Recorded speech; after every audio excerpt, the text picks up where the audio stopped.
Eşref Rüya'nın sezon finali sahnesindeki şifreyi çözdü. Final şifresiyle birlikte Eşref'in çizdiği resmin anlamını da öğrendim ve gelip sizlerle bu videoda paylaşmak istedim. Aslında video için biraz geç kaldık ama nedenleri vardı. Kanalımı düzenli takip edenler bilirler. Geç olsun güç olmasın diyelim. Gerçekten etkileyici bir sezon finali bölümü çekilmişti. Finalin böyle yazılıp çekilmesi de diziye olan güvenimi arttırdı. Öylesine etkileyici finale böylesine etkileyici analizlerle geldim. Abartısız söylüyorum.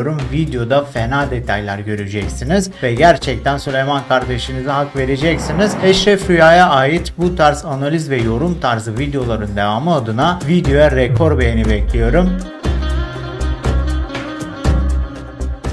Öncelikle görüş sahnesinden başlayıp adım adım gidelim. Videonun her kısmı birbirinden önemli. Videoyu adım adım pür dikkat izlemenizi istiyorum. Görüş sahnesinde Eşref Nisan'a açık açık hala Rüya'yı sevdiğini ve onu sonsuza kadar seveceğini söyledi.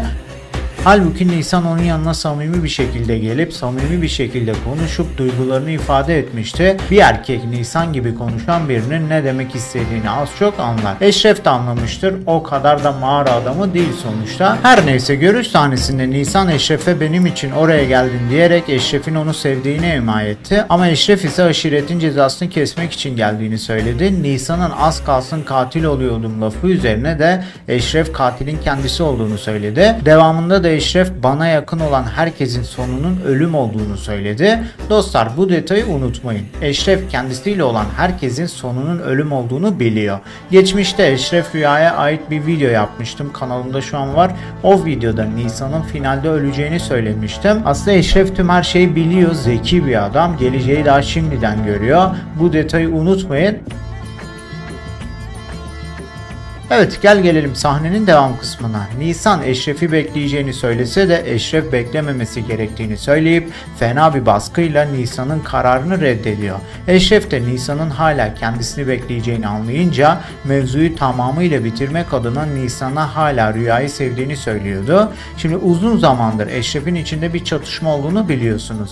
Adamın içinde Nisan ve Rüya çatışması var. Bu mevzu aslında Eşref tarafından çözüldü. Adam öncesinde bile bir şeylerin farkına vardı.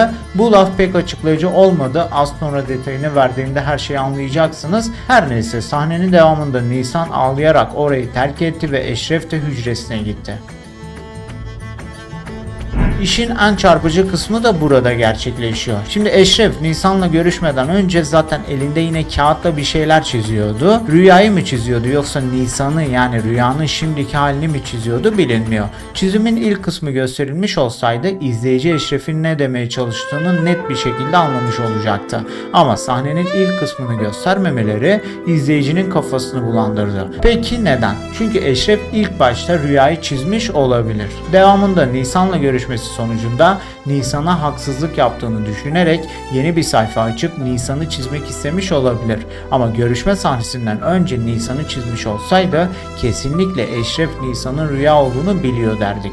Şimdi burası cepte. Eşref'in sonradan çizdiğini hesaplayarak konuşmamıza devam edecek olursak dostlar Eşref'in şimdiye kadar çocukluk aşkı Rüyadan başkasını çizdiğini gördünüz mü? Maalesef görmedik. İşte şimdi bir şeyleri netleştiriyoruz. Adım adım sonuca yaklaşıyoruz.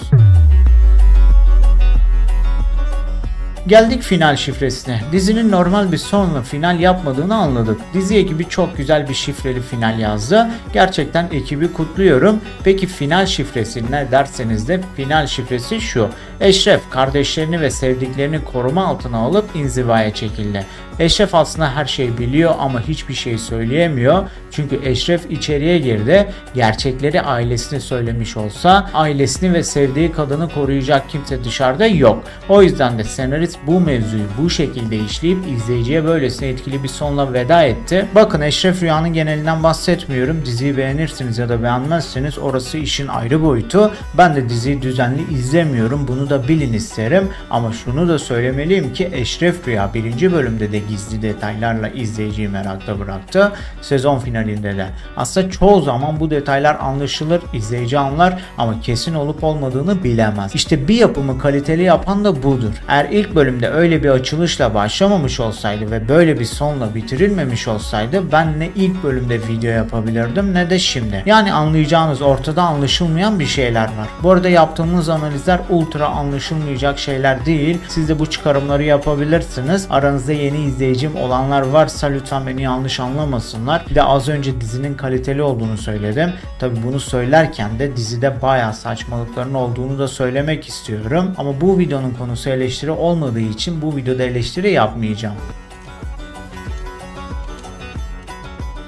Evet, geldik asıl sorumuza. Videoyu açan çoğu kişi bu sorunun cevabı için geldi ve biz de bu videoda kesin cevabını vereceğiz. Az önce saydığım tüm detaylar sayesinde bu sorunun cevabı aslında çok net olacak. Süleyman kardeşinizin Dizim kanalında yaptığı bu videoyu beğenmeyi ve paylaşmayı lütfen unutmayın. Siz videolara yeteri kadar ilgi verirseniz, izlenmeler artarsa o kadar daha güzel videolar gelir. Evet, geldik asıl sorumuzun cevabına. Evet, Eşref Nisan'ın rüya olduğunu biliyor. Çünkü bilmeseydi ne onu deftere çizerdi, ne onun için hapse girerdi, ne de onun için bu kadar uğraşırdı. Uğraşma kısmı aslında diğer nedenler kadar önemli değil. Bu arada Nisan'ı çizmesindeki bir neden de rüya dışında ilk defa bir kadını sevdiği için de olabilir. Bu iki detay aslında Eşref'in Nisan'ın rüya olduğunu anlaması için yeterli değil. Ama diğer bir detay kesinlikle Eşref'in Nisan'ı anladığını gösterir. O detay neydi? Eşref'in Nisan'ı kurtarmak için hapse girmesi. Çoğu zaman dizi ekibi bu detayı verdi. Eşref tek için hapse girmek tabuta girmekten kötüdür dendi. Şimdi durup düşünüyoruz. Eşref hapse girmektense ölmeyi tercih ediyorsa neden bir kadın için hapse girsin ki? Ama durup düşününce Eşref ikinci defa rüya için yani Nisan için hapse girmişti. İlki rüya içinde ama ikincisi de rüya içinde. Biri biliniyor, öteki bilinmiyordu. Son cümle biraz karışık oldu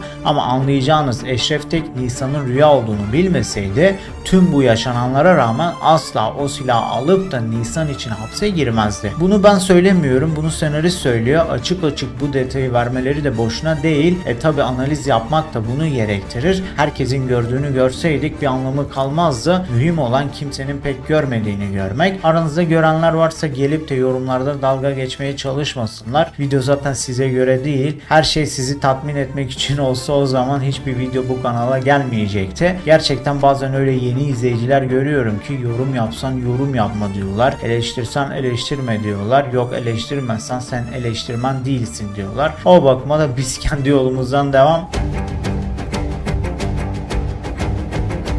Gel gelelim Eşref'in tüm bunları bile bile neden ayrıldığına. Eşref hem ailesini hem de Nisan'ı korumak için böyle bir yola girdi. Nisan'la ayrılmasının nedeni Nisan'ın kendi yoluna gitmezse ileride ya Çiğdem ya da Kadir tarafından ya da herhangi bir düşmanı tarafından öldürüleceğini bildiğindendir. Zaten adam Kadir ve Çiğdem'le yaptığı anlaşma sonucunda herkesi garanti altına aldı. O bakıma da içi rahat. Tek isteği Nisan'ın işine bakıp şarkıcılıkta daha da ünlenmesidir. Dışarıya çıktıktan sonrasını da artık o zaman düşünecek. Bu arada Çiğdem intikamını aldı ama intikamı istediği gibi olmadı. Eğer isterseniz Çiğdem deli mi diye bir videoda çekebiliriz. Yorumlarınızı aşağıya bekliyorum. Peki sizce Eşref Nisan'ın rüya olduğunu biliyor mu? Biliyorsa neden ayrılmak istedi? Ben gereken analizleri yapıp sizlerle paylaştım. Gerisi sizde. Yorumlarda mutlaka hepsini görmek istiyorum. Çünkü yorumlarınızı gerçekten merak ediyorum. Videoyu buraya kadar izlediyseniz videoyu beğenmişsinizdir ve sizden ricam beğeni tuşuna basıp abone olun. Ameliyat telaşımız bitti. Çok şükür dimdik ayaktayım. Bu video gibi bomba videolar çok yakında geliyor. Bu arada Eşref Rüya kaç sezon planlandı adı altında güzel bir video çekmiştim. O videoyu da şuraya tıklayarak izleyebilirsiniz. O videoda görüşmek dileğiyle. Hadi eyvallah.